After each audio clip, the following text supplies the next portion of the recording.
Баршаға сәлем, достар, қалдарың қалай? Достар, мен бүгін сіздермен ачманың жасалу жолын, яғни түрік елінің өте танымал, өте дәмді булочкасының жасалу жолдарын көрсетпекпін. Өте жұмсақ, өте нәзік, өте керемет болып шығады. Ауызашарға шаймен ішкенге өте дәмді булочканың жасалу жолын осы видеода көресіздер.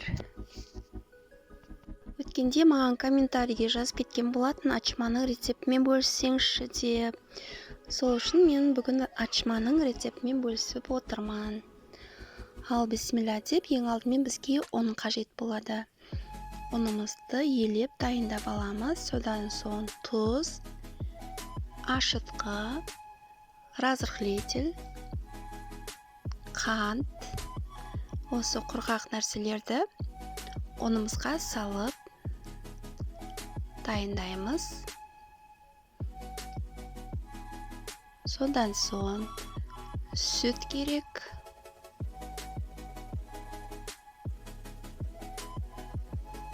Өсімдік майы.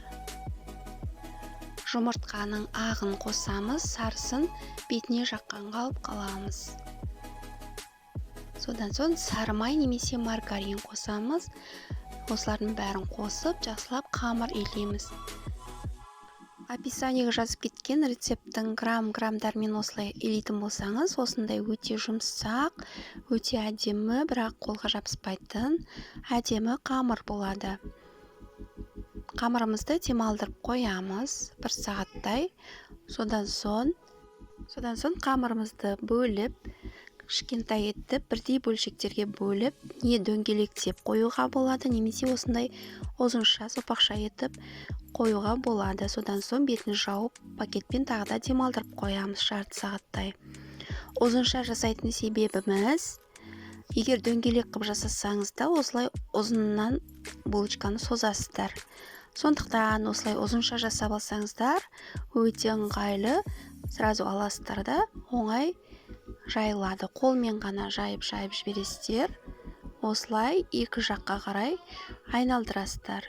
Бір жағын оңға қарай, екінші жағын солға қарай айналдырсаңыз, бүйтіп булочка айналады. Содан соң екі басын жабыстырып, әдемілеп жабыстырып, жабысқан жерін кішкене қолымызбен осылай істеп жіберсек болады.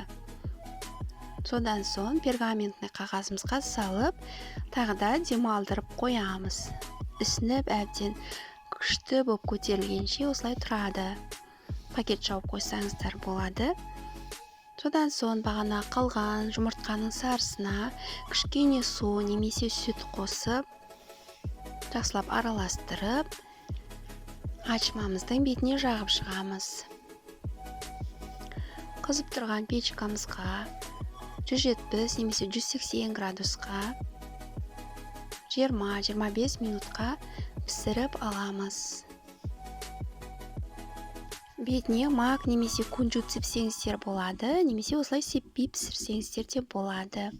Өте әдемі, өте нәзік, өте жұмсақ, керемет дәмі, тіл үйретін ачмамыз дайын. Достар, міндетті түрде осы рецепт бойынша жасап көріңіздер.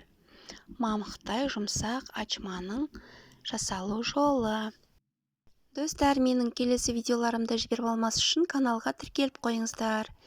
Видео ұнаса лайк басып, комментарий жазып кетейік. Рахмет.